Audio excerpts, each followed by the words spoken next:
오늘의 사건 반장입니다. 메가스터디 손주은 회장이 고등학교 특강에서 문제적인 발언을 했다는 제보가 들어왔습니다. 과거 제자를 가리켜 여성 비하적인 발언 등을 했는데 누구도 제지하지 않았다는 주장입니다. 음주운전이 의심되는 차량 운전자와 일행에게 흉기로 목 등을 찔려 다쳤다는 제보가 들어왔습니다. 음주운전을 했는지 묻다가 벌어진 일이었는데 가해자들은 한 폭력 조직의 추종자로 전해지고 있습니다. 전직 중학교 교장이 중학교 1학년 학생의 뺨을 때리는 등 폭행을 했다는 제보가 들어왔습니다. 두 사람이 자전거를 타다가 정면 충돌한 후에 벌어진 일이었습니다. 띠르르 안녕하십니까. 자, 오늘 세상에 비가 내리고 있습니다. 그리고 날씨는 또 왜 이렇게 추워요. 내일은 또 눈이 내린다고 하고요. 예, 좋습니다.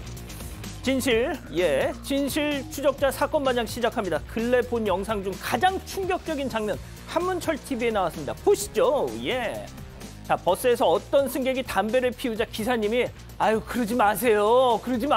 그렇게 몇 번을 계속 만류하죠. 자, 그런데 잠시 후 그 인간 운전석으로 오더니 갑자기 바지 짚어내리고 일발장전 발사. 예, 갑작스러운 방뇨 공격에 당황한 기사님 안면까지 폭행을 하는데요. 진짜 이런 인간 말이죠. 얼굴 공개해야 한다고 생각합니다. 오늘 출연자 소개해 보시죠.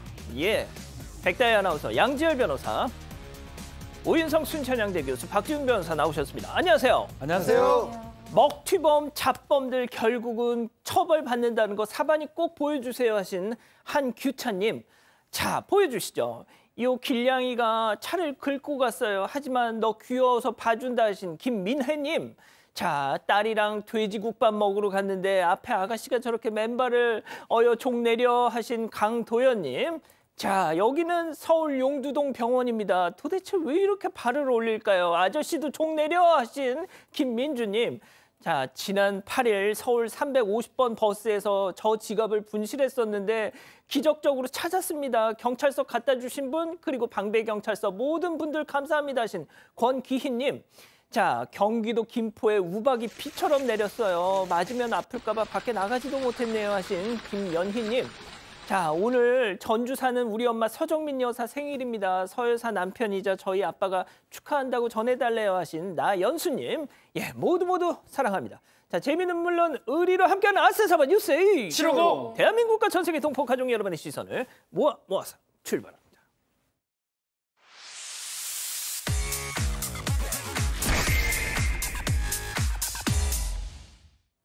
첫 번째 가보죠. 예, 묵묵부답 정우성 씨입니다. 자, 워낙 이 혼외자 관련 소식, 정우성 씨가 워낙 대스타이다 보니까 오늘도 여전히 장안의 화제입니다. 어제 저희도 이 소식 전해드리면서 오는 금요일 청룡영화제 참석하면 본인이 입장을 내놓지 않겠냐 했는데 글쎄요, 눈치 작전에 들어갔다고 해야 될까요? 참석한다는 말도 있고 불참한다는 말도 있고 그냥 고심 중이라는 말도 있고. 네, 오늘 금요일에 열리는 청룡영화상 시상식을 두고 어제까지만 해도 예정대로 참석한다고 밝혔는데요. 그런데 오늘 오전에는 갑작스럽게 논의 중이라는 소식이 전해졌습니다. 그러다가 몇 시간 뒤에는 결국 불참한다는 기사가 나왔지만 소속사 측은 논의 중이라면서 다시 한번 입장을 밝히기도 했습니다. 이 소속사에 따르면 청룡영화제의 가치와 원활한 진행을 최우선에 두고 영화제 측과 논의 중에 있다고 하는데요. 아무래도 이 정우성 씨의 개인사로 행사에 민폐가 될 수 있다는 지적이 나오니까 참석을 보류하고 있는 걸로 추정되고 있습니다. 자, 그 와중에 또 오늘 온라인에서 말이죠. 한 일반인 여성이 정우성 씨한테 작업성 메시지를 받았다는 그런 얘기를 또 그런 게 게시물이 올라와가지고 또 논란이 됐습니다. 네, 온라인 커뮤니티에 글이 올라온 건데요. 어느 해인지 모르는데 7월 6일이라는 날짜가 있습니다. 정우성 씨로 추정되는 남성이 지금 멋진 직업이네요라고 먼저 말을 건 겁니다. 그러면서 이게 이 여성 입장에서는 정우성이라는 사람이 나한테 말을 건다는 게 믿어지지 않았던 모양이지 해킹 당하셨냐고 물어보니까 그게 아니라 작업을 하고 있는 걸 지켜보고 있다가 정말 잘 하시는 것 같아서 즐기시는 것 같아서 참다가 연락을 드립니다라고 계속해서 대화를 이어갔고요. 중간에 풍경 사진이라든가 촬영 일정 같은 것도 알려주기도 하고 혹시 번호 알려줘도 되겠냐고 이렇게 얘기도 했다라는 건데 그 계정에 보면은 정우성 씨가 이제 공인이니까 파란 색깔로 또 따로 표시가 되거든요. 그렇게 나와 있긴 합니다만 여전히 확인은 이 계정이 본인 거라는 예, 정우성 씨 표시가. 같은 경우는 인증 마크가 붙습니다. 그런 유명인들 같은 경우에는 그런 마크가 있는데 그래도 알 수는 없잖아요. 소속사에서는 이게 개인 SNS이기 때문에 배우 사생활 영역이라 알려줄 수가 없다, 확인할 수 없다라는 입장입니다. 그렇군요. 알겠습니다. 자, 다음 또 이어갈게요. 장 보는데 가방 슬쩍입니다. 자, 대한민국이 아닌 남미에서 벌어진 절도 사건 제보 영상 만나보시죠. 자, 이곳은 페루의 한 마트 앞입니다. 가방맨 남성 등장. 에르마노 벤라피도, 형 빨리 와. 자, 긴급 호출하죠. 이윽고 보라색 모자 남성과 아이 컨택 후에 마트로 고고싱. 자, 두 남성의 레이더망의 초록색 배낭 여성 포착. 너만 보인단 말이야. 자, 여성만 그냥 졸졸졸졸졸졸졸졸졸졸 막 쫓아다닙니다. 저 두 남자가. 자, 잠시 뒤 계산대 앞까지 따라온 저 두 남자. 가방남이 슬쩍 손을 올리자 모자남이 카트 안에 손을 쏙. 네 거인 듯 내 거 같이 훔쳐가는데요. 자, 가방 주인이 뒤늦게 내 가방 이렇게 했지만 이미 미션 컴플리트입니다. 자, 남미 페루에서 사반 가족이 당하셨습니다. 저희가 이 도둑놈들 어차피 페루 사람들 개인 신상 보호해줄 이유 없잖아요. 공개했습니다. 하죠. 예. 네, 제보자는 20대 여성이고요. 그동안 열심히 모은 돈으로 올해 세계 여행을 떠났습니다. 동남아시아와 아프리카, 유럽 등을 돌고 나서 지난 9월에는 페루로 남미 쪽으로 여행을 갔는데요. 당시 제보자는 초록색 배낭을 둘러매고 또 다른 가방을 가지고 마트에 장을 보러 갔습니다. 그런데 계산을 하는 1분도 안 되는 시간에 카트 안에 있던 가방이 사라진 겁니다. 당시 마트의 안팎 CCTV를 보면 남자 2명이 서로 눈짓을 주고받으면서 마트 안에서도 제보자를 졸졸 따라다니고 좀 공범 관계로 추정되고 있습니다. 제보자는 이 일로 이 가방 안에 있던 여권과 돈, 노트북과 카메라 등 모두 잃어버렸고요. 피해 금액만 500만 원으로 추정되고 있습니다. 자, 저희가 이게 불러 앉혔습니다. 저 도둑놈들. 자, 박 변호사님 예. 지론이 뭡니까? 얼굴 까면 잡을 수 있다 하셨잖아요. 저놈들 잡았습니까? 문제가 좀 있습니다. 페루 경찰도 좀 문제가 있네요. 사실 문제는 이 안에 여건이 있기 때문에 빨리 지금 가지고 입국을 해야 되고 귀국을 해야 되는 한국에 와야 되는데 매일 경찰서에 연락을 해봤대요. 잡았냐고. CCTV가 많은데 못 잡는다라고 페루 경찰이 얘기했다 하고요. 범인의 GPS 추적이 안 된다. 못 찾고 있다. 이런 답변만 반복했다고 하네요. 아마 이게 좀 제 생각에는 좀 비협조적인 상황으로 보이고 일단은 얼굴만 좀 공개를 한다면 잡기는 좀 쉬울 것 같은데 스트레스 받다가 결국 여권 우선 발급받고 귀국했다고 하고. 박 변호사님, 네. 못 잡는 사이에 저렇게 써버렸어 카드를. 어마어마하게 쓰고 있습니다. 지금 많이 쓰고 있죠. 그래서 이 카메라하고 노트북이 있습니다. 이게 상당히 8개월 넘게 본인이 해외여행을 했다고 하는데 다 찍어놨던 거겠죠. 요걸 좀 찾고 싶다는 말씀도 했고요. 혹시 자신하고 똑같은 피해가 생길까 봐 이렇게 제보를 했다고 합니다. 다른 또 우리 한국 여행객들 피해를 좀 막고자 이렇게 또 제보를 주셨군요. 알겠습니다. 자, 다음 이어가죠. 난데없이 난도질입니다. 제보 영상 먼저 만나보시죠. 자, 주차된 차 앞으로 다가오는 저 노인 주먹. 차를 빤히 보다가 갑자기 보닛의 타액을 저렇게 발사합니다. 자, 그러고는 오른손에 쥔 지팡이를 들어서 차에 대고 사정없이 긁어버립니다. 자, 오 교수님, 차주랑 무슨 억하심정이 있길래 왜 차한테 저렇게 화풀이를 저거 긁힌 거 봐 저거. 일단 이제 제보자는 이 노인과 일면식도 없다라고 합니다. 지난 10월 8일에 타지에 사는 자녀들을 보러 경남 양산으로 갔는데요. 이 자녀들이 거주하는 그 아파트 인근에 아들 지인이 살고 있어서 사실 이제 그 차를 주차하려면 좀 허락을 받아야 되지 않습니까? 그래서 허락을 받고 그 지인집 대문 앞에다가 저렇게 주차를 해놨다라고 합니다. 그리고 이제 그 외에 보시면 아시겠지만 다른 곳을 막는 그런 민폐 주차도 아니었다라고 하는데 아까 그 노인이라고 하는 그 사람 같은 경우는 좀 몸도 이렇게 크게 이렇게 건강이 좋지 않게 이렇게 보이는데 이렇게 갑자기 와서 침을 뱉고 등산용 지팡이로 X자를 갖다가 긁어놨다는 거죠. 그래서 사실 저 사람하고는 그 이전에 전혀 일면식도 없고 그래서 왜 그런지 그 원인에 대해서 전혀 추측이 안 된다라고 합니다. 그래서 경찰에 신고를 했는데 저기는 아무래도 이제 CCTV가 좀 적어서 추적이 힘들고 인근 경로당까지 확대해서 탐문까지 했는데 아직까지 못 찾았다라고 합니다. 그래서 아유. 이분 차가 아마 그 뽑은 지 1년밖에 안 된 새 차인데 아이고. 너무 황당하고 씁쓸해서 제보를 했다라고 합니다. 그렇군요. 자, 이어서 제보 영상 만나보시죠. 자, 놀이터에서 플래시를 켠 저 두 남성, 그 밑에는 말이죠. 잘 보면 웬 가방이 보입니다. 자, 가방 안을 마구 뒤지다가 하얀 걸 쏙 꺼냅니다. 그러더니 또 가방을 발로 퍽퍽퍽 힘껏 밟으면서 막 쥐어 뜯어요. 자, 그러고는 아까 뽑아낸 그 하얀 물체만 들고서 걸어 나오는데 바로 그때 야, 저기 CCTV다 하면서 저렇게 막 현장을 벗어납니다.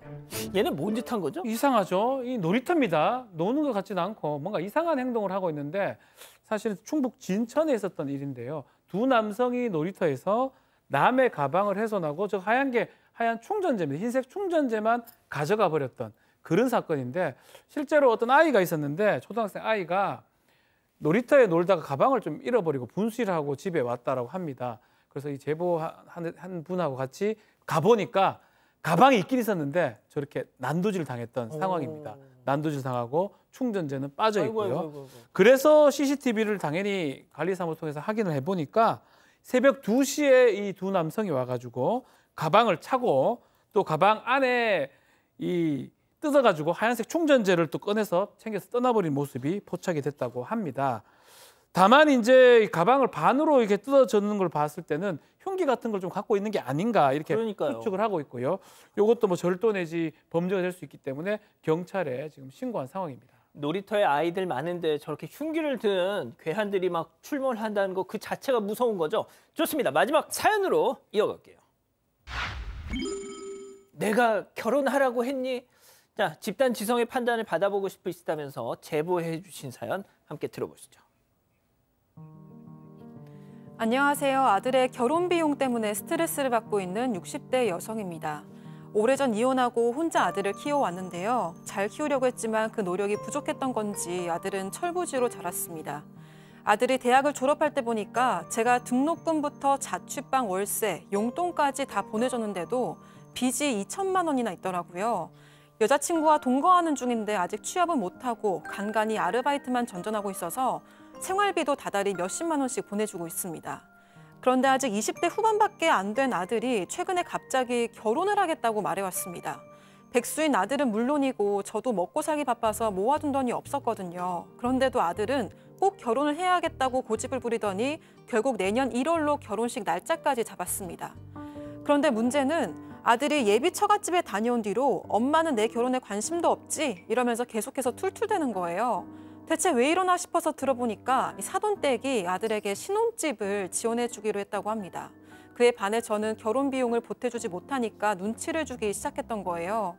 그 후로도 아들은 장모님이 이만큼이나 지원해줬는데 엄마가 며느리를 며느님으로 모셔야 하지 않겠어? 엄마도 내 결혼 비용을 좀 준비해야지 이런 말을 시도 때도 없이 하기 때문에 정말 많은 스트레스를 받고 있습니다. 무작정 결혼하겠다고 밀어붙이더니 이제는 결혼 비용을 달라고 괴롭히는 철부지 아들. 정말 너무한 거 아닌가요? 자, 오늘 사연은요. 욕 좀 시원하게 해보려고 준비했습니다. 자, 기다리고 기다리셨던 부천 핸즈업타임 유튜브 JTBC 뉴스 채널 사건반장 독립 채널에서 8천여 분의 우리 가족 여러분들 함께하고 계신데요. 채팅창에 OX로 참여해보시죠. 먼저 아들 놈입니다. 엄마, 나 왜 낳았어? 내가 낳아달랬어? 아니, 아빠랑 서로 죽고 못 살아서 퍼질러 낳으셨으면 책임을 져야지. 자식 달랑 하나 있는 거 결혼할 때 이렇게 모냥 빠지게 할 거야? 아유, 그래, 됐어. 어차피 시작부터 기울어진 운동장이야. 다혜한테 시집살이 할 생각 꿈에도 하지 마시고 며느님이라고 하셔. 나는 대릴사위 각이야. 이거 정말 동그라미입니다. 그렇죠. 자, 그렇습니다. 다음 사연자 엄마입니다. 야, 뭐라고 며느님, 치열이 이놈의 자식이 버리장머리 없는 놈아. 그런 넌 이놈아 자식이랑 너도 자식돌이 뭘 했는데 엄마 생일에 선물 하나 제대로 해준 적 있어? 취직도 못해가지고 평생 손가락만 빨고 사는 놈이 뭔 결혼을 하겠다고. 야, 나 너 같은 자식놈도 며느리도 필요 없으니까 대릴 사위를 하든 처가 말뚝에 그랜저를 하든 니놈 알아서 해 이놈아. X입니다. 박 변호사님. 말할 필요가 있습니까? 좀 따끔하게. 아들 놈입니다. 진짜로 놈이고 빚도 지고 있고 엄마가 이때껏 생활비를 다 지원을 했는데 엄마가 돈이 뭐 있든 없든 이 사람한테 더 주면 안 됩니다. 그런 상황인데 본인이 더 달라고 하면서 특히 비교를 하는 거잖아요. 자기 이제 이 여자 쪽에서 돈 뭐 많이 대준다고 그런 측면이 가장 나쁜 거고 엄마가 저는 아주 따끔하게 혼내고 돈 갚아라 이렇게 얘기해야 될 것 같아요. 아, 돈 내가 갚아라. 냈던 거 네 갚아라. 아, 토해내. 그거 받아서 갖다 둬 이렇게 얘기를 해야 될 것 같습니다. 자, 오 교수님 따끔하게. 일단 결과적으로는 이 사연을 주신 이분이 자기 아들이잖아요. 잘못 키우신 거죠. 원래 이제 아까 앞에 철부지 아들로 키웠다라고 이제 한번 그 말씀을 하셨는데 잘못 키우신 겁니다. 그리고 아들 20대 후반이니까 네가 벌어서 네가 가는 게 좋겠고 제가 봤을 때는 좀 붕괴하는 것이 이게 뭐 좀 각색을 해서 그런지는 모르겠지만 뭐 그렇다고 해가지고 엄마가 며느리를 며느님으로 불러라라고 하는 것은 이거는 나가도 한참 급발진했다라고 생각이 들고요. 예. 제가 볼 때는 이 그 제보자 앞으로 지금부터 노후 생활 준비를 하셔야 될 것 같습니다. 그러니까 말입니다. 양 변호사님, 제가 이 사연 받아보고 진짜 이놈의 죄송합니다. 이 인간은 혼찌검을 내야 된다. 마음이 너무 아프네요, 사실. 그러니까 저도 두 분 앞서 박 변호사나 오 교수님 말씀 절적으로 공감을 하고요. 이렇게 홀로 키우시면서 너무 잘해주신 게 결국에는 이 아들을 좀 잘 못된 길로 이끌어 버리는 게 아닌가 싶습니다. 지금 상황에서는 하나도 뭐 그거 가지고 가슴 아파하거나 그런 비용 가지고 정말 10원짜리 하나라도 보태줄 생각하지 마시고요. 저는 이런 정도면 결혼식도 안 가시는 게 맞을 것 같아요. 그렇군요. 그리고 철저하게 정말로 독한 마음으로 연을 끊는다라고 생각을 하시고 본인을 위해서 지금까지 아들 보살피느라고 본인이 힘들게 사시다면 그래도 지금부터 본인을 위해서라도 사신다면 그나마 아들이 조금이라도 돌아올 가능성이 생기지 않을까 싶습니다. 과연 돌아올까요? 네, 저도 지금 이런 상황이면은 지원을 해줄 수 있어도 단호하게 냉정하게 지원을 안 해주는 게 맞다고 생각을 합니다. 네, 가족분들 의견도 볼게요. 달방님, 아들과 연 끊으세요라고 하셨고요. 몰랑아몰랑님, 아드님 어머님에게 돈을 맡겨두셨나요? 라고 하셨습니다. JH님도 돈 주지 말고 알아서 살아라고 하세요라고 하셨습니다. 아유, 그러니까요. 자, 사반 제보 메일과 카톡 제보 채널에서는 많은 사연 제보 기다리고 있습니다. 함준영님 보고 계신가요? 얼마 전 그 일본계 SPA 브랜드 유니클땡 앱으로 옷을 구매하셨다고요. 띵동 문자로 택배 도착 알림이 떴고 현관 앞에 놓인 택배를 본 순간 헉! 박스에 저 일본인 혐오 표현 쪽땡땡 제품이라고 써 있더란 겁니다. 너무 놀라가지고 택배사 고객센터를 통해서 이거 어떻게 된 거냐 사실 확인을 해봤더니 택배 노조 미가입자인 저 대리 점장을 공격하기 위해서 저런 문구를 써놨더라라는 겁니다. 아니 노조가 뭐길래 왜 고객한테 이런 해코지를 하는 겁니까? 하셨네요.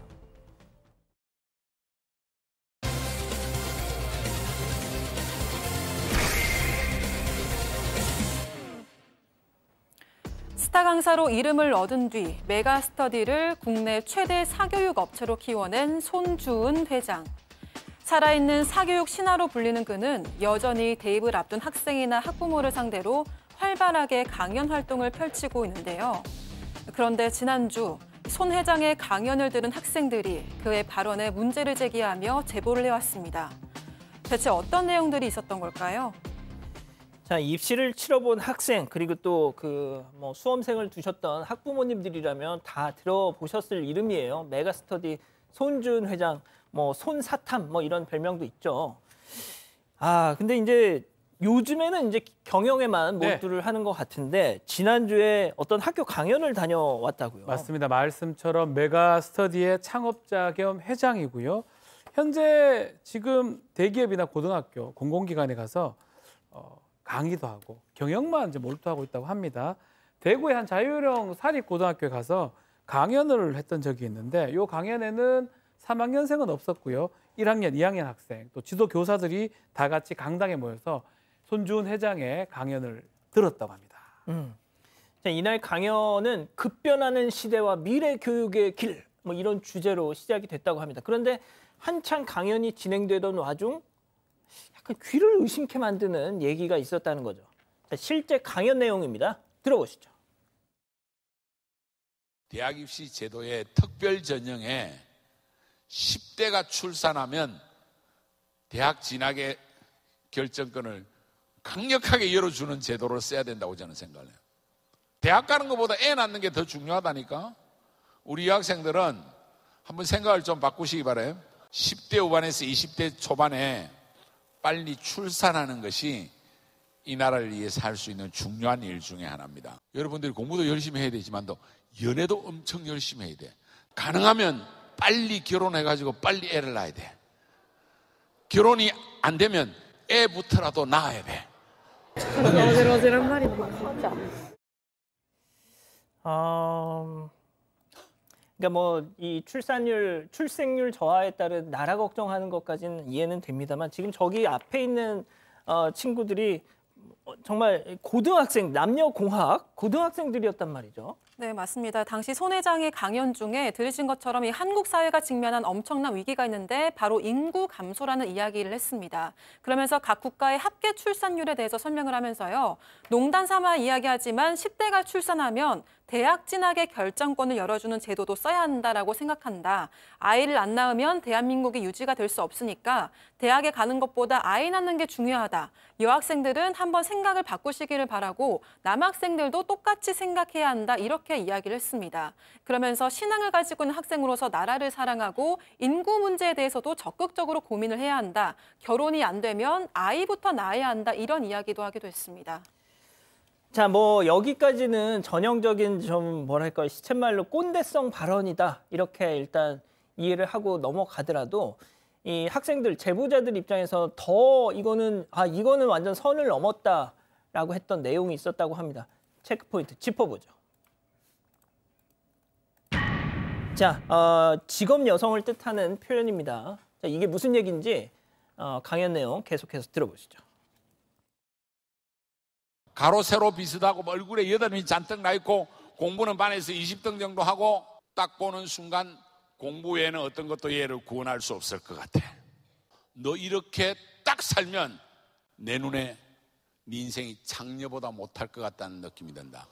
재산 갖다 바치고 애 낳아주고 남자의 놀이개가 되고, 장녀는 놀이개가 되면 화대라도 받는데 이거는 거꾸로 돈까지 갖다 바치니까 네 인생이 이렇게 보여. 다시 말씀드리지만 지금 청중은 고등학생, 남녀 학생들이었습니다.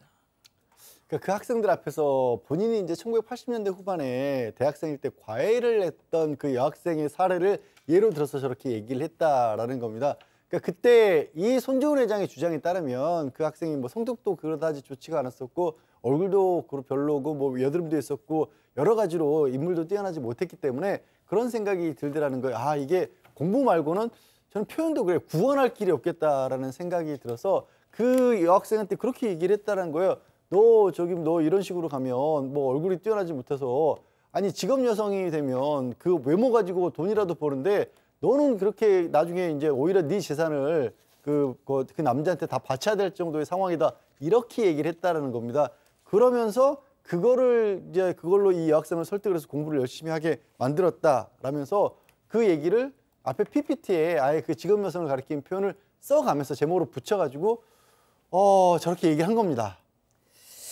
예, 저희도 이게 조금 뭐 어떻게 말씀을 드려야 될지 모르겠는데, 오 교수님, 이 손주은 회장 과거에도 조금 뭐랄까요, 설화라고 해야 될까요? 뭐 비슷한 일이 좀 있긴 있었더라고요. 예, 지금 이제 한 최소한 10년 전에 이제 대학 입시생들을 대상으로 이제 강의를 한 것 같습니다. 거기에서 이 해당 여학생에 대한 그 사례를 들면서 당시 여학생의 대략적인 키, 몸무게 이것을 거론을 했다고 합니다. 그러면서 너도 네 스스로 모습을 거울에 비춰보면 알겠지만은 네 얼굴이 마음에 안 든다라고 생각할 거다.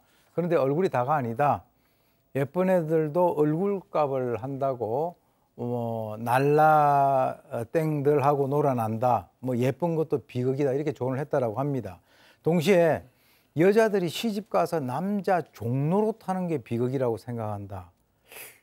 또 뭐 딸 시집만 보내려고 하는 엄마들 경멸한다. 이렇게 얘기하면서 그 제자에게 너 이대로 시집 가게 되면 뭐 X녀보다 더 못한 삶을 살 가능성이 있으니 나와 공부할지 말지를 결정해라. 이 얘기를 듣고 그 여학생이 손 회장에게 울면서 감사했고 이후 열심히 공부를 했다라고 하는데요. 일단 남녀의 그 갈등을 조장하고 외모를 비하하면서 또 금지어를 갖다 사용을 하기 때문에 이 상당히 논란이 될 수밖에 없는데, 그런데 11년 전하고 바뀐 게 하나 있습니다. 어떤 게 바뀌었을까요? 잘 모르겠습니다. 예. 당시에는 왜 시집 가려고 하느냐라고 했는데 지금 11년 지난 2024년에는 빨리 결혼해라, 이것으로 바뀐 것 같은데요. 어쨌건 논란이 될 수 있는 그런 발언을 이렇게 공개적으로 많이 해왔던 것으로 보입니다. 뭐 제가 이제 그 강연 풀 버전을 들어봤는데 거기 보면 뭐 남혐, 여혐 이런 거 좀 안 했으면 좋겠다 뭐 이런 뭐 좋은 얘기도 있긴 있어요. 자, 그런데 제가 지금 계속 말씀드립니다. 지금 청중들이 말이죠. 자립형 사립고 진짜 어떻게 보면 되게 공부 열심히 해서 좋은 대학 가려고 뭐 이렇게 해서 들어온 친구들이잖아요. 네. 자, 그리고 남녀 공학이고 네. 한참 예민한 친구들이고 도저히 뭐 여러 가지로 봐도 이해가 가지 않아요. 저는 40년 전에 그 여학생도 고마워했을 것 같지 않습니다. 솔직히 제 생각에는. 다만 어찌됐든 지금 지적하신 것처럼 뭐 제가 뭐 고등학교를 편차를 줄 것까지는 아니지만 어쨌든 말씀하신 것처럼 공부를 해보겠다고 하는 학생들이 더 많은 그런 학교에 가서 도대체 왜 그런 출산 얘기를 했는지 모르겠다라는 것이고요. 사실 그보다 더 충격적인 건 그 직업 여성 가리키는 그 표현을 써가면서 공부 못하면 그런 여성들보다 더 못 살 것 같다, 이런 얘기를 다수의 많은 학생들 앞에서 할 얘기는 아니지 않습니까? 근데 학생들 입장에서 굉장히 불편해하는 기색이 역력했는데 그 자리에서 학교 측이 아무도 그걸 말리질 않았다는 거고요. 심지어 이 제보한 학생들에 따르면 이후에 학부모 회의라든가 아니면 교직원 회의 이런 데서도 뭔가 문제 제기를 하려고 해도 이건 문제 삼지 말라는 식으로 이렇게 어른들이 끌고 갔다는 거예요. 이건 어른들이 더 잘못한 거예요, 사실은. 자, 뭐 일단 제보자들 주장에 따르면 방금 양 변호사님도 약간 얘기하셨지만 학교가 학생들의 어떤 그런 이 강의 내용의 어떤 부적절성을 따지는 그런 문제 제기를 좀 차단하려고 했다. 네, 그래서 제작진이 학교 측의 입장을 물어봤습니다. 손 회장의 전체적인 강연 내용이나 취지나 맥락에는 크게 문제가 없었다고 생각한다. 다만 일부 표현이나 문구가 조금 과했던 것 같다면서 앞으로 강사 섭외에 주의를 기울이겠다고 했는데요. 그런데 한편으로는 학교가 학생들에게 별도의 메시지를 전달을 했습니다. 이 손 회장의 영상이나 사진을 무단으로 업로드하거나 전달할 시에는 학생들에게 불리익이 갈 수 있다고 엄중하게 경고를 했던 건데요. 또 나와 생각이 다르다고 해서 무차별 조롱과 명예를 훼손하는 일은 정당화될 수 없다면서 학교와 당사자가 큰 피해를 입을 수 있다고 주장을 했습니다. 제보자 주장에 따르면 학교 측에서는 학생들이 너무 과민 반응을 하고 있고 단편적인 부분만 보고 너무 과열된 거라고 이야기를 하고 있다고 합니다. 여기가 이제 이 자율형 사립고이면서도 미션 스쿨입니다. 그래서 처음에 손준 회장 와서 이제 강연을 한다고 했을 때 학생들은 손준 회장이 독실한 크리스찬이래요. 주은이라는 이름 자체가 주님의 은혜라는 뜻이랍니다. 그래서 무슨 신앙 간증 혹은 뭐 입시와 관련된 뭐 이런 설명, 조언 이런 걸 줄 알았는데 벼랑간 저런 얘기를 듣게 됐다는 거죠. 자, 박 변호사님, 저희가 그래서 메가스터디 측에 이제 뭐 좀 입장을 들어봤어요. 네, 자, 손 회장 측에 저희가 물어보니까 회사에서 좀 답변이 좀 왔습니다. 실제로는 저출산 문제에 대한 의식 변화 이 얘기하고 학생 또 일화를 얘기하면서 자신의 의도하고 달리 학생들이 불편함을 느꼈던 표현이 있다면 사과의 말씀을 드린다라고 이제 밝힌 상황인데, 모든 강연이나 모든 이런 어떤 중요한 게 대상자거든요. 만약에 뭐 이건 뭐 100번 양보해서 뭐 성인이었다고 하면 조금 뭐 좀 달리 볼 여지도 있고요. 장소, 대상, 뭐 시간 등등 이 TPO를 잘 지켜서 해야 되는데, 그 강의를 잘 하신다는 분이 고등학교 1, 2학년 학생한테 저런 얘기를 하는 게 과연 의미가 있을지, 출산율 얘기를 한다고 하더라도 다른 어떤 예를 좀 들었어야 되지 않냐 이런 생각이 들고요. 뭐 그런 측면 때문에 아마 논란이 계속 되는 것 같습니다.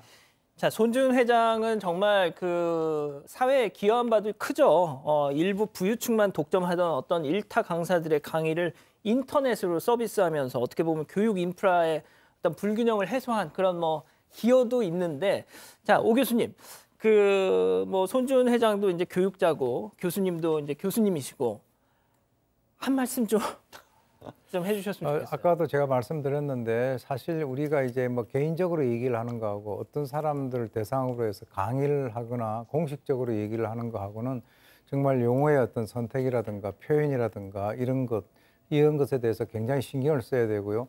본인의 어떤 그 일종의 그 공인이기 때문에 우리가 얘기하는 이것이 어떤 그 영향과 파장을 미칠 것이다라고 하는 것을 좀 잘 고려를 하셔서 그렇게 하셔야 이게 강의가 제대로 되지 않을까. 이것도 결국 어떻게 보면은 이제 논란의 소지가 상당히 많기 때문에 아마 이 사항이 이제 드러나고 난 이후에는 본인이 좀 조심을 하지 않을까라는 생각을 해봅니다. 알겠습니다. 자, 첫 번째 사건 정리하고요. 두 번째 사건 이어갑니다.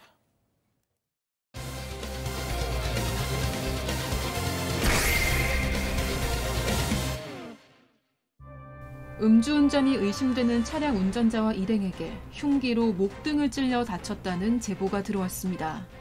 음주운전을 했는지 묻다가 벌어진 일이었는데 가해자들은 한 폭력 조직의 추종자로 전해지고 있습니다. 당시 상황을 짚어봅니다. 자, 도로에서 음주 의심 차량을 목격하셨다는 거예요. 야, 이거 가만두면 안 되겠다 싶어서 두 명의 남성이 딱 갔어. 자, 그런데 갑자기 흉기 공격을 당했다. 네, 지난 21일 새벽 6시쯤에 일어난 사건이고요. 제보자가 동네 형과 함께 PC방에서 놀다가 형을 자신의 차로 집에 데려다 주던 길에 일어난 사건입니다. 그런데 앞에 한 외제차가 중앙선을 넘나들면서 비틀거리다가 정차하는 모습을 목격을 한 거예요. 두 사람은 일단 경찰에 신고하고 안전하게 갈 수 있게 도와주자고 이야기한 다음 차를 편의점 앞에 세웠습니다. 그리고 제보자가 음주운전이 의심되는 차로 다가갔고 운전석 창문을 두드린 다음 혹시 술 드셨냐고 물었습니다. 그런데 얼마 후에 제보자와 일행이 이 운전자와 동승자로부터 갑자기 폭행을 당했을 뿐만이 아니라 흉기 공격까지 당했습니다. 그들은 범행 직후에 달아나기까지 했는데요. 다행히 몇 시간 뒤에 경찰에 붙잡혔습니다.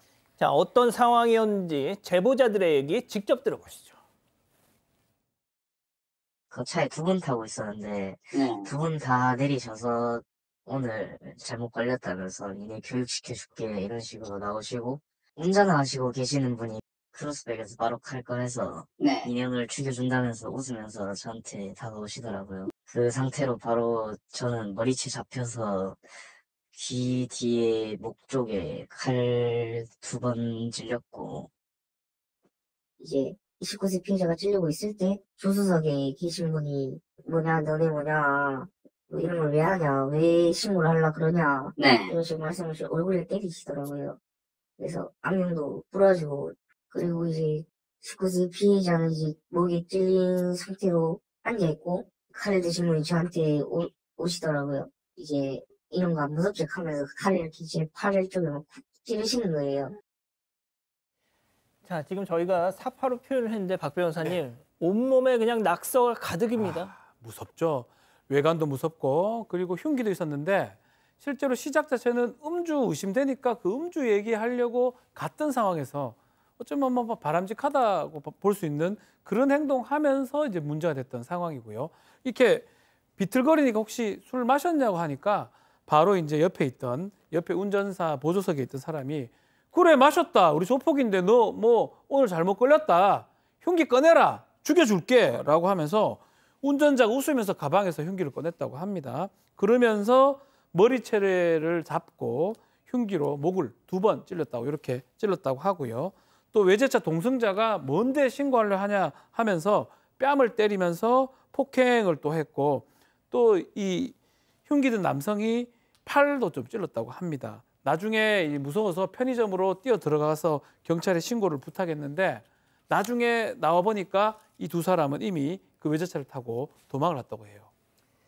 아, 저희가 이 상처 부위가 너무 정말 눈을 뜨고 볼 수가 없는 수준이어서 저희가 저렇게 흑백으로 처리를 좀 했습니다.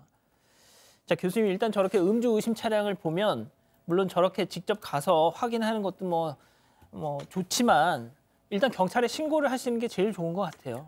이번에 저런 사례를 보니까 저기 직접 저 사람들하고 이제 접해서 그걸 확인하고 하는 것은 상당히 위험하다라는 그런 생각이 듭니다. 지금 이제 이 사람들이 어떻게 보면 상당히 질이 좋지 않는 그런 사람들로 보이는데 지금 이 가해자는 경북 경산시를 거점으로 활동하는 폭력 조직의 추종자로 지금 한 그 매체에 의해서 전해졌습니다.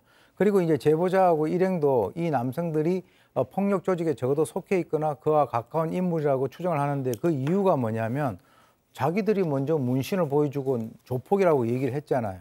그리고 흉기를 든 그 운전자 같은 경우는 긴 소매 옷을 입었는데 소매 밖으로 이만큼 문신이 보였고 또 동승자 같은 경우도 겁주기 위해서 자기 배를 깠는데 문신으로 꽉 차 있었다는 거예요. 그리고 이제 이 흉기를 사용했다는 이 가해자 사진을 저희 그 방송국에서 제보를 받았는데 이 팔 전체를 이레즘이라고 하는 조폭들이 주로 하는 문신으로 덮고 있었던 것으로 확인이 됐습니다. 그런데 이 얘기에 대해서 이 경찰은 경찰이 관리하고 있는 조폭 명단에 없는 인물들이기 때문에 이 최초 보도를 했었던 이 언론이 조폭이라고 하는 것에 대해서 항의를 했다라고 하는데 글쎄요, 현재 관리하고 있는 명단은 과거형이고 이제 조폭 활동이라고 하는 것은 현재 진행형이기 때문에 그래서 이걸 굳이 뭐 항의할 필요까지 있었겠느냐 하는 생각이 듭니다. 그 아까 사진, 그 문신 사진 다시 한 번만 좀 보여줘요. 예. 이거 문신 모양의 톳이 아닙니다. 살 피부 겉 피부 가죽에다가 직접 저렇게 먹물 넣어가지고 그린 거예요. 자, 경찰은 얘네들은 저희가 관리하는 조폭 명단에 없는 애들이에요. 자, 그런데 제보자는 얘네가 진짜 조폭이라고 생각한 이유가 있었습니다. 바로 수상한 전화 한 통 때문이었는데요. 체크포인트 짚어보죠. 사람 죽었나? 자, 조폭으로 추정되는 인물과의 통화 함께 들어보시죠. 야, 선배 전화했거든. 도당 사슴이 8천 아이가. 얘기하니까 사람 죽었나 하더라. 아니 진짜 형이 할 말이 없더라. 형 솔직하게 얘기하면은 뭐 도 지금 초범인데다가 계보도 안 올라가 있어가지고 광수대 사건도 안 되고 그냥 경찰 사건이고 충분히 몇 개월 살다가 구속 취소 나올 수도 있는 상황이고 뭐 그런 얘기를 하면서 빨리 좀 끝내는 게 낫지 않겠냐. 뭐 합의 안 되면 어쩔 수 없다. 그냥 합의 안 하면은 그냥 저쪽 그냥 우리 동네 선배들은 그냥 공사 걸어둔다 하대. 공사 걸면 얼마 걸리겠노? 한 100만 원 걸리나? 자, 그러니까 그 가해자, 야, 내가 우리 그 가해자 형님하고 통화했는데, 야, 너 빨리 대강 합의하는 게 너한테도 좋아, 임마. 뭐 이런 거죠. 그런데 그 전화 한 사람이 그쪽 저 지역에서는 좀 알려진 조직폭력배로 추정되는 사람이라는 거예요. 그러니까 그럼 조직폭력배라는 사람이 자기 그 가해자들을 옹호하는 말을 하면서 합의하라고 종용을 하니까 이 피해자들 입장에서는 당연히 저 사람들도 조폭 관련된 사람이 아닌가라는 건데 내용은 들으신 것처럼 이게 초범이라서 그거 뭐 처벌도 강하게 안 받고 몇 달 살다 남으면 그만이니까 사람 죽인 것도 아닌데 합의금을 무슨 1,000만 원씩이나 주냐. 그냥 공탁금 100만 원 걸면 그만이다라는 얘기를 하면서 이 지금 조폭으로 추정되는 인물도 그 얘기를 했다는 거예요. 그 사람들이 경찰이 관리하고 있는 조폭 계보에는 올라있지 않으니까 이게 중요한 사건도 아니다. 큰 사건이 안 된다. 글쎄요. 그게 무슨 얘기인지 저는 잘 이해가 안 갑니다. 솔직히. 이게 그 조직폭력배 사건이 안 된다고 해서 이 범죄의 중대성 자체가 줄어드는 건 아니거든요. 하여튼 그런 식으로 합의를 종용을 했지만 제보자들은 합의하지 않았다고 합니다. 그 경찰에서 관리하는 그 명단에 없는 조폭이다. 오 교수님, 어떻게 보면 그런 애들이 진짜 더 위험한 애들 아니에요? 위험한 애들일 수도 있고요. 지금 경찰이 정확하게 그 실체를 파악을 못하고 있다라고 하는 것이고 저는 좀 궁금한 게 도대체 그 사실에 대해서 어떻게 알고 있는가? 자기들이 관리 대상에 올라가 있지 않다라고 하는 사실을. 그래서 실제 이제 사건 직후에 이 가해자들 같은 경우는 현장에서 도주하고 난 이후에 사건 발생 6시간 뒤인 낮 12시 20분경에 경북 경산의 한 식당에서 긴급 체포가 됐습니다. 그런데 그것도 어떻게 보면 이 가해자가 경찰로 나 자수하겠습니다 라고 전화를 해가지고 위치를 확인하고 난 이후에 경찰이 출동해서 체포를 한 거죠. 어떻게 보면은 뭐 그쪽에서 뭐 자수했다라고 하는데 그래서 이제 흉기를 휘두른 이 외제차 운전자 이 최 씨를 특수상해 혐의로 구속을 했고요. 조수석에 있던 그 박 씨 같은 경우는 폭행 혐의로 입건해서 불구속 수사 중인데 지금 이제 아까 보시다시피 이 제보자 같은 경우는 목덜미에 길이가 아니고 깊이입니다. 깊이 4cm 자창을 입었습니다. 목에 4cm 깊이요? 예, 깊이입니다. 그리고 얼굴에도 상처와 타박상을 입어서 병원에서 치료를 중이고 또 함께 있던 일행 같은 경우도 팔뚝에 자창을 입어가지고 전치 3주 부상을 입었다라고 하니까 정말 이제 앞으로 이런 거 보시면 직접 가서 확인하는 거 정말 조심하셔야 될 것 같습니다. 자, 그 혐의 CG 다시 한 번만 보여주세요. 예, 혐의. 예, 그 전 거. 박 변호사님. 네. 자, 보면 살인미수 혐의가 없어요. 목에 자창이 4cm 깊이 자창을 냈는데. 납득하기 어렵죠. 지금 살인 미수도 아니고 음주운전한 것도 거의 확실해 보이는데 본인들도 자백도 했는데 그 부분도 지금 빠져 있어요. 6시간 이후에 갔기 때문에 음주 측정할 수 없었다라는 게 이제 경찰 얘기인데 사실은 최근에는 CCTV라든지 이런 걸 통해서 음주 얼만큼 했는지 확인이 가능하거든요. 특히 지금 살인 미수 적용 안 했던 부분. 살인 미수는 부위라든지 공격에 대한 양태 이게 매우 중요한데 목에 4cm 깊이의 상처를 가하면서 찔렀다. 살인의 고의가 있다고 봐야 될 것 같은데 특히 피해자 A 같은 경우는 의사가 경동맥 근처를 깊게 찔러서 죽을 뻔했다는 얘기도 했다고 합니다. 아유. 죽을 뻔했다고 의사가. 그렇다면 살인하려고 했는데 미수가 됐다. 이렇게 보는 게 맞는데 이해가 안 된다고 그러고요. 경찰은 이런 얘기를 합니다. 목이 이제 목 앞부분이 뒤쪽이기 때문에 또 상처 자체가 경미한 상처다. 그래서 이거는 살인 미수가 될 수 없다라고 하는데 이 부분 이해할 수 없다고 하고요. 가해자들이 이 피해자들보다 키가 10cm 이상 더 컸다 그래요. 그렇다면 더 공격하기 더 좋은 자세로 찌를 가능성도 있었지 않을까. 그런 측면에 봤을 때는 살인 미수 가능성 조금 더 봐야 될 것 같습니다. 자, 저 뭐 보시기에 조금 끔찍할 수 있는데 그 계속 한번 좀 돌려가면서 좀 보여주세요. 양 변호사님, 지금 경미한 상처를 보고 계십니다. 저게 어떻게 경미한 상처라고 할까요? 게다가 길이도 아니고 깊이가 4cm, 의사가 경동맥 근처를 찔렸다고 할 정도라면 미필적 고의가 될 수도 있을 만한 상황이었거든요. 저보다 훨씬 심각하게 다쳤을 수 있는 거고요. 글쎄요, 저 상처가 실제로 경찰이 경미하다고 했을지 믿어지지가 않을 정도입니다. 그리고 저 상황에 대해서 또 한 가지 좀 추가적으로 말씀드릴 게 있는데 일단 피해자들이 당시 병원으로 가느라고 주차한 차량을 챙기지를 못했대요. 그런데 나중에 와서 보니까 그 차에 있던 블랙박스가 저 일이 벌어지기 1시간 전까지만 남아있고 그 이후로는 다 지워졌다라는 거예요.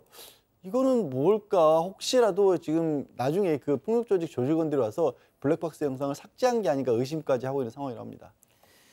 자, 계속 이 경북 경산 경찰서 이 수사 상황 좀 저희가 지켜봐야 되겠습니다. 자, 이렇게 정리하고요. 세 번째 사건 이어갑니다.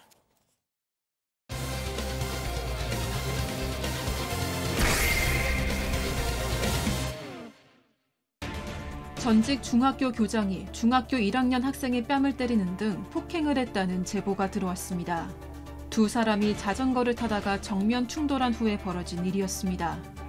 어떻게 된 일인지 알아봅니다.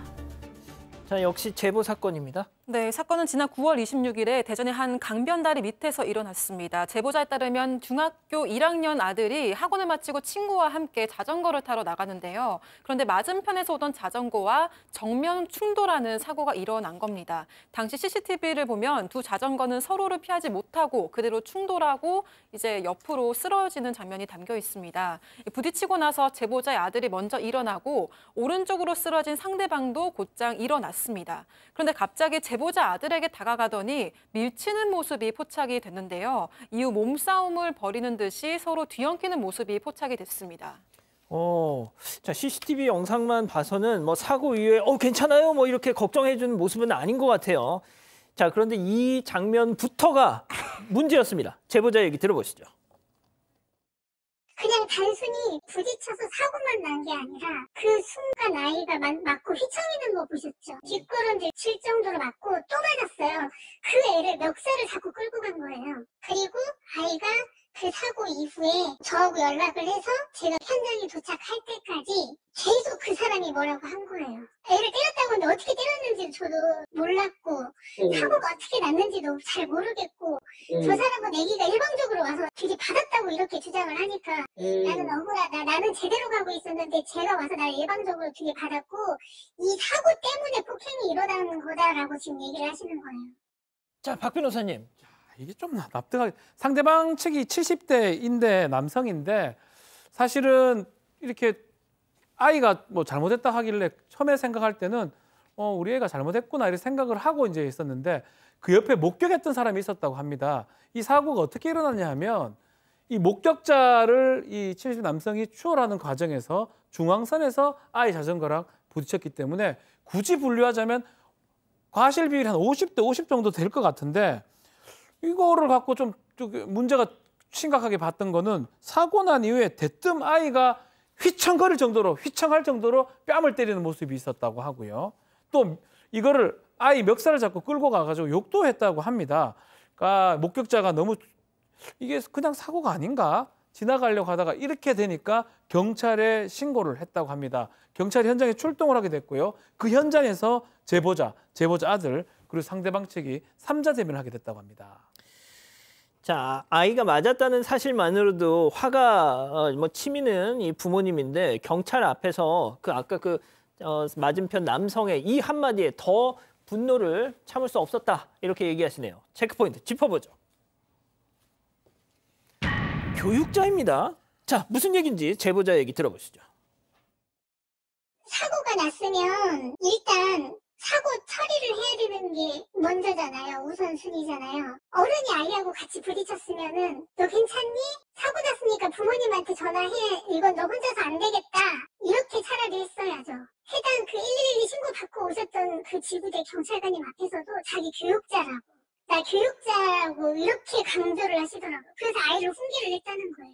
그게 훈계가 아니죠. 폭행이지. 당연히 교육자로서 아이를 가르치려고 했다라는 의미로 말씀을 하시는 거예요. 계속. 그게 훈계라고요? 그렇게 받아들이기가 어렵죠. 그러니까 제보자분의 말씀은 뭐냐면 제보자분이 도착했을 때는 일단 잘잘못 따지는 게 중요한 게 아니라 사고 처리 특히 이게 다친 거 부분을 치료하는 게 먼저니까 병원 쪽으로 이렇게 안내를 하려고 했다라는 거예요. 근데 그게 제대로 되어지지 않았고 경찰이 왔는데 경찰 앞에서도 자신이 피해자고 저 아이가 가해자라는 얘기를 계속해서 했다라는 거죠. 그리고 그렇게 폭행을 한 부분에 대해서도 내가 교육자라서 아이를 훈계한 것이다라고 해서 아니 제보자분이 듣다 못해서 제 교육자라고 그렇게 말하는 게 부끄럽지 않으냐 어떻게 폭행을 한 게 훈계가 될 수 있냐라고 고함을 쳤다고 합니다. 자, 오 교수님 다시 좀 말씀을 드릴게요. 저 교육자라는 분은 70대 남성이고 저 아이는 중학교 1학년 학생입니다. 그런데 폭력이 일방적으로 갔다. 그러니까 이제 사실 뭐 손주벌 되잖아요. 그리고 저는 이렇게 생각합니다. 교육자를 떠나서 만약에 상대가 중학교 1학년 학생이 아니라 20대 성인 남성이면 저렇게 했을까요? 안 했겠죠. 차라리 교육자라고 밝히지 않았으면 더 나을 뻔했습니다. 그래서 이게 제보자 주장에 의하면 사고 현장에서 남성은 미안합니다. 제가 아이를 때리긴 했다라고 얘기했는데 그러면서도 자기도 다쳤다고 이제 상처를 보여줬다라고 하는 거죠. 그리고 이제 사고 일주일 뒤에 남성에게 연락이 왔는데 나는 뭐 해외여행 가기로 예정이 돼 있어가지고 바로 연락을 못 드렸는데 현명한 방법으로 해결하자 이렇게 제의를 했고요. 그리고 자기도 많이 후회를 하고 있다. 하지 말아야 될 일을 했다라고 사과를 하면서도 나도 다쳤고 아이가 나를 갖다 밀친 거다라고 얘기를 했습니다. 그리고 아이를 왜 때렸느냐라고 하는 것에 대해서는 자전거 사고로 내가 너무 아프고 놀랐다고 그래서 이제 뭐 때렸다 이런 식으로 얘기를 하고 있는데요. 그러면서도 하는 얘기가 내가 아무리 진심 어린 사과를 한다 하더라도 역적만 내니까 방법을 모르겠다. 해결 방안을 한번 모색하자. 그러면서 합의금도 언급을 했다라고 합니다. 그런데 이 제보자 측에서는 진정성이 없다라고 판단을 하고 반성 태도가 하나도 느껴지지 않았다라고 주장을 하고 있습니다.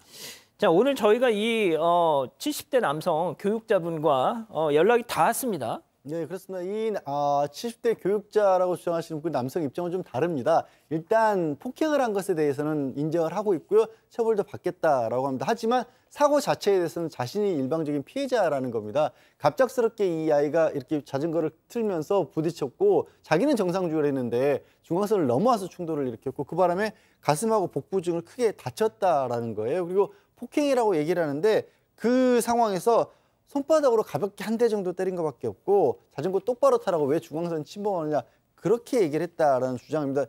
그 다음부터는 이것도 좀 많이 엇갈리는데 가족이 나타나서 아마 지금 제보자를 가리킨 것 같아요. 가족이 나타나서는 자신을 또 때릴 것처럼 막 위협하기도 했다라고 주장을 하는 겁니다. 이 남성 같은 경우는 폭행을 정당화하고자 하는 이런 주장이 아니라 왜 이런 일이 벌어졌는지부터 좀 따져봐야 된다는 거고 사고 원인을 제공한 쪽이 더 잘못한 게 있지 않느냐. 그래서 이 CCTV를 도로교통공단의 분석을 의뢰한 상태이기 때문에 거기서 잘잘못이 가려진 다음에 그다음에 합의를 해도 할 것이다. 이런 입장이라고 합니다. 예. 아니, 조금 방송 직전까지 이분께서 이제 또 연락을 주셨어요. 저희 제작진에 방송을 원치 않는다. 애 때린 건 잘못이지만 그 원인 제공을 아이가 한 것이다. 사고에 내 과실이 없다. 이렇게 계속 주장을 하시더라고요. 자, 박 변호사님. 예. 그런데 일단 제보자는 이 남성을 아동학대로 신고하셨대요. 아동학대에 해당할 가능성이 높죠. 만약에 뺨을 때렸기에 맞고 본인도 인정을 하고 있기 때문에 폭행되지 않고 학대가 될 수가 있고요. 다만 아이가 문제예요. 아이가 그 이후로는 자전거를 타지를 못합니다. 타는 친구 모습도 못 보고요. 정신적으로 많이 힘들어하고 있기 때문에 지금 정신과 검사, 약물치료도 병행하고 있다 하고 조금 회복했으면 좋겠다는 마음에 이제 얘기를 하고 있습니다. 그렇군요. 알겠습니다. 자, 일단 이렇게 세 번째 사건 정리하고요. 잠시 전하는 말씀 듣고 오겠습니다. 내가 겨울이 됐길 얼마나 기다렸는지 알아? 잘 익었네.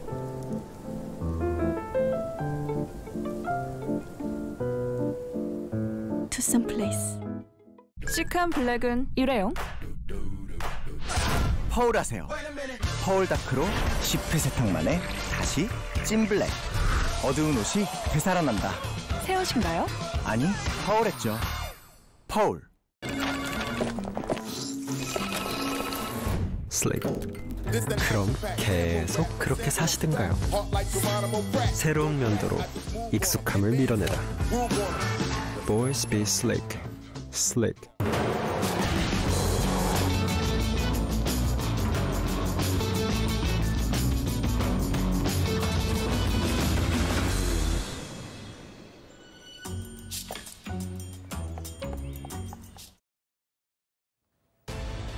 예, 사랑하는 사건 반장 가족 여러분, 따뜻한 밤 보내시고요. 저희는 내일도 사반 750 저녁 7시 50분에 다시 옵니다. 안녕히 계십시오.